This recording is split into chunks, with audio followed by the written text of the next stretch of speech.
Hello दोस्तों, क्या आपको पता है कि हार्ट अटैक तब शुरू नहीं होता जब छाती में दर्द होता है। इनफैक्ट वो तो हार्ट अटैक का लास्ट स्टेज होता है। हार्ट अटैक होना तब शुरू होता है जब आपकी नलियों की इनर लाइनिंग पर अटैक होना चालू होता है। वो इनर लाइनिंग बराबर काम नहीं करती है। इस प्रॉब्लम को एंडोथेलियल डिस्फंक्शन बोलते हैं और ये हार्ट अटैक आने से सालों पहले चालू हो जाता है। यदि हम इसको टाइम पर डिटेक्ट कर सके और इसके साइंस और सिम्टम्स को पकड़ सके तो हम हार्ट अटैक के आने को कई साल पहले प्रिडिक्ट कर सकते हैं और उसके आने के रिस्क को प्रेडिक्ट करके हम उसके आने को रोक सकते हैं। आज हम जानेंगे कौन कौन से ऐसे साइन और सिम्टम्स है जो एंडोथेलियल डिस्फंक्शन यानी नलियों की इनर लाइनिंग का डैमेज होने की प्रक्रिया को पहले पकड़ सकते हैं। टॉपिक पर जाने से पहले जो लोग हमारे चैनल पर नए हैं उन्हें रिक्वेस्ट करूंगा कि चैनल को सब्सक्राइब करें, क्योंकि इस तरह के हेल्दी और साइंटिफिकली करेक्ट और यूजफुल कंटेंट हमारे चैनल पर हजारों की तादाद में अवेलेबल है जो आपकी जिंदगी को बदल सकते हैं। और यदि आपको ये कंटेंट यूजफुल और लाइफ चेंजिंग लगता है तो इसको अपने फ्रेंड्स फैमिली के साथ भी शेयर करें, क्योंकि ये किसी की जिंदगी बचाने के लिए और उसको सुधारने के लिए उपयोगी हो सकता है। टॉपिक के दौरान कुछ इंटरेस्टिंग साइंटिफिक फैक्ट्स, कुछ प्रैक्टिकल यूटिलिटी की बातें, कुछ साइंटिफिक स्टडीज के बारे में आपको बताऊंगा जो आपको ज्ञान भी देंगे और हैरान भी करेंगे। टॉपिक के दौरान हमारा फाइनल एक्सपीरियंस और वर्डिक्ट भी क्या है और हमारी ओपीडी की कुछ इंटरेस्टिंग किस्से कहानियां भी आपको बताऊंगा, इसलिए बने रहिए हमारे साथ एंड तक। अगर किसी व्यक्ति को अगर हाथों और पाँव में मॉर्निंग स्टिफनेस होती है, पाँव में और पाँव के जो काफ एरिया होता है यानी जो पीछे की मसल्स होती है पाँव की, उस एरिया में अगर आपको होता है तो ये इम्पेयर्ड माइक्रो सर्कुलेशन का मैनिफेस्टेशन हो सकता है। और ये रक्त नलियों के डायलेट नहीं होने की वजह से हो सकता है, जिसकी वजह से मसल्स को बराबर ऑक्सीजन नहीं मिलता है और इसकी वजह से मसल में स्टिफनेस होती है। तो ये एंडोथेलियल डिस्फंक्शन का एक अर्ली साइन हो सकता है।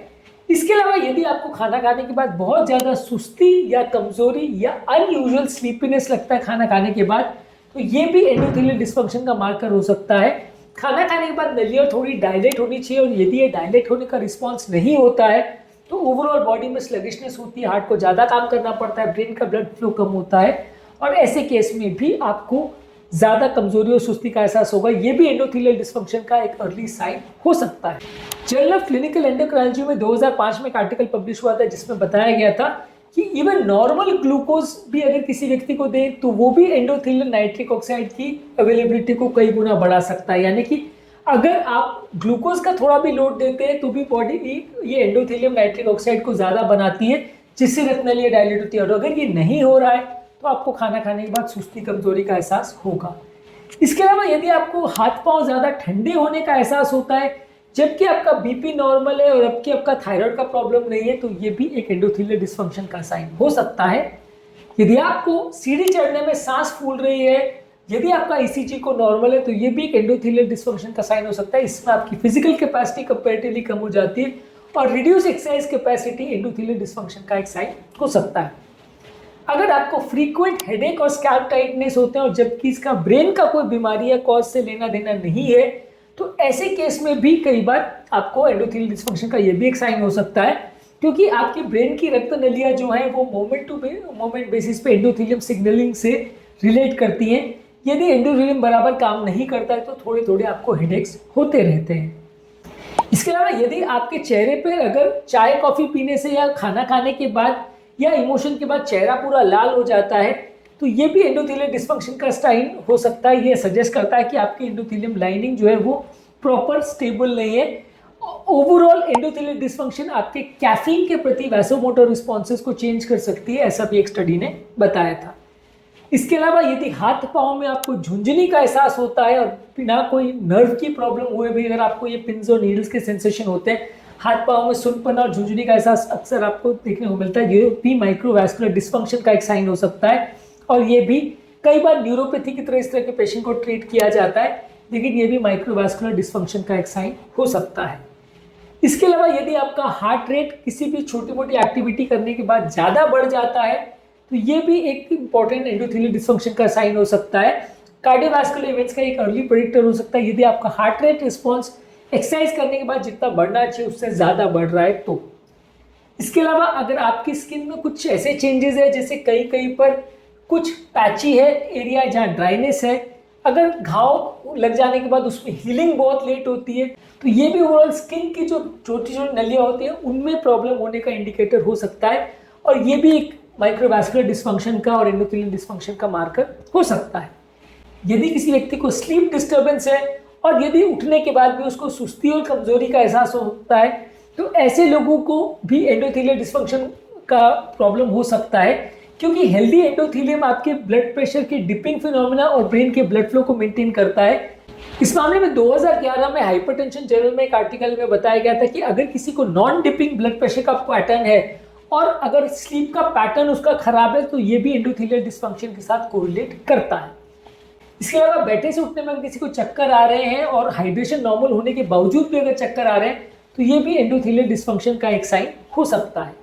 इसके अलावा अगर किसी व्यक्ति को पोल्यूशन से और सिगरेट स्मोक से नई सेंसिटिविटी डेवलप हो गई जो कि पहले नहीं थी और अब उसको ज्यादा प्रॉब्लम हो रही है एयर पोल्यूशन के प्रेजेंस में, तो ये भी एंडोथेलियल डिस्फंक्शन का एक साइन हो सकता है। यदि किसी व्यक्ति को अगर इमोशनल स्ट्रेस होने पर छाती में टाइटनेस का एहसास होता है, यानी छाती में भारीपन का एहसास होता है, तो ये भी कोरोनरी माइक्रो सर्कुलेशन के कॉम्प्रोमाइज होने का साइन हो सकता है।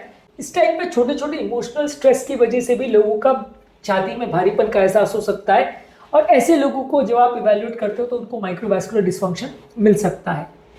इसके अलावा अगर किसी व्यक्ति को सेक्सुअल परफॉर्मेंस कॉम्प्रोमाइज हो रही है, इरेक्टाइल डिस्फंक्शन हो रहा है और मेल पेशेंट में अगर मॉर्निंग इरेक्शंस नहीं हो रहे हैं, तो ये भी एंडोथेलियल डिस्फंक्शन का एक साइन हो सकता है। इसके अलावा अगर किसी व्यक्ति को बहुत ज्यादा कमजोरी सुस्ती का एहसास हो रहा है, उसकी एक्टिविटी लेवल से डिस्प्रोपोर्शनेट कमजोरी सुस्ती का एहसास होता है, तो ये भी एंडोथेलियल डिस्फंक्शन का एक साइन हो सकता है।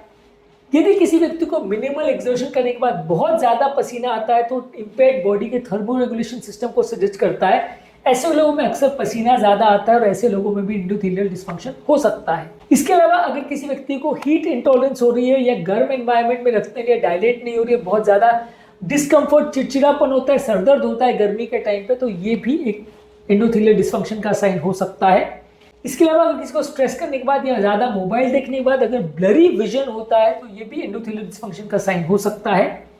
यदि किसी व्यक्ति को चेहरे का सूजन और हाथ पांव में सूजन का एहसास होता है नमक वाला खाना खाने के बाद, तो ये भी एंडोथेलियल डिस्फंक्शन का मार्कर हो सकता है। यूजुअली ये स्वेलिंग जो है ज्यादातर चेहरे और उंगलियों पे ज्यादा देखने को मिलता है। यदि किसी व्यक्ति को छाती में कुछ अजीब सा धड़कन का एहसास होता है, तो ये माइक्रोवास्कुलर स्पाज्म की वजह से हो सकता है। बिना पैल्पिटेशन के भी अगर धड़कन बढ़ने कम होने का एहसास होता है, तो ये भी एक एंडोथेलियल डिस्फंक्शन का साइन हो सकता है। इसके अलावा अगर किसी व्यक्ति की पिछले कुछ दिनों में वॉकिंग की अगर स्पीड पहले से कम हुई है, यानी वॉकिंग की कैपेसिटी कम हुई है, तो ये भी एंडोथेलियल डिस्फंक्शन का एक मार्कर हो सकता है। तो ये सारे बहुत सारे साइंस हैं जो अपने आप में सजेस्ट करते हैं कि किसी व्यक्ति को एंडोथेलियल डिस्फंक्शन हो सकता है। इनमें से एक साइन सब में मिले ऐसा जरूरी नहीं है, अलग अलग व्यक्तियों में अलग अलग साइन मिल सकते हैं, इनमें कई लोगों में अलग अलग क्लस्टर्स मिल सकते हैं। अगर इन बहुत सारे साइंस में 2-4 साइन भी आपको मिल रहे हैं जो आपकी बॉडी में है, तो डेफिनेटली आपको आपके एंडोथेलियम की जांच करनी चाहिए और उसको इंप्रूवमेंट करने के लिए कोशिश करनी चाहिए, क्योंकि आजकल काफ़ी डेटा ऐसा कहता है कि ये एंडोथेलियल डिस्फंक्शन हार्ट अटैक और लकवे से कई साल पहले होता है, और यदि हम इसको प्रॉपरली इस पर अगर वर्क करें तो ओवरऑल बहुत सारी तरह की हार्ट अटैक और इस तरह की बीमारियों से हम अपने आप को बचा सकते हैं और इसके रिस्क को कई गुना कम कर सकते हैं। लेकिन इस पर मेहनत करना आपको कई सालों पहले चालू करना पड़ेगा। हार्ट अटैक होने के बाद यदि आप रियलाइज करोगे कि ये प्रॉब्लम हो गई, तो तब बहुत देर हो चुकी होती है और तब कुछ करने से भी बहुत ज़्यादा फायदा नहीं होता है। लेकिन हाँ, यदि आप बहुत साल पहले इस पर अगर काम करोगे और जल्दी इसको डिटेक्ट करोगे, तो ये सारी चीज़ों को रोका जा सकता है और हार्ट अटैक के रिस्क को कई गुना कम किया जा सकता है। उम्मीद करूंगा कि आज के टॉपिक में कुछ नई बातें जानने को मिली होगी। एंडोथेलियल डिस्फंक्शन के बारे में यदि आप जानना चाहते हैं तो इसके संबंधित हमने चैनल पे और भी कई वीडियोस किए, उनको भी जरूर चेकआउट करें। टॉपिक एंड करने से पहले जो लोग हमारे चैनल पर नए हैं उन्हें रिक्वेस्ट करूंगा कि चैनल को सब्सक्राइब करें, क्योंकि इस तरह का साइंटिफिक कंटेंट और यूजफुल कंटेंट जो लोगों की जिंदगी बदल सकता है हमारे चैनल पे हज़ारों की तादाद में अवेलेबल है। तो ये सारे वीडियोस आपके लिए उपयोगी हो सकते हैं, इसलिए चैनल को जरूर सब्सक्राइब करें, कंटेंट्स को रेगुलरली देखें, और यदि यूजफुल लगता है तो फ्रेंड्स फैमिली के साथ इसे शेयर भी करें, क्योंकि ये उनकी ज़िंदगी भी बदलने में मदद कर सकता है, उनको भी बेहतर बनाने में मदद कर सकता है।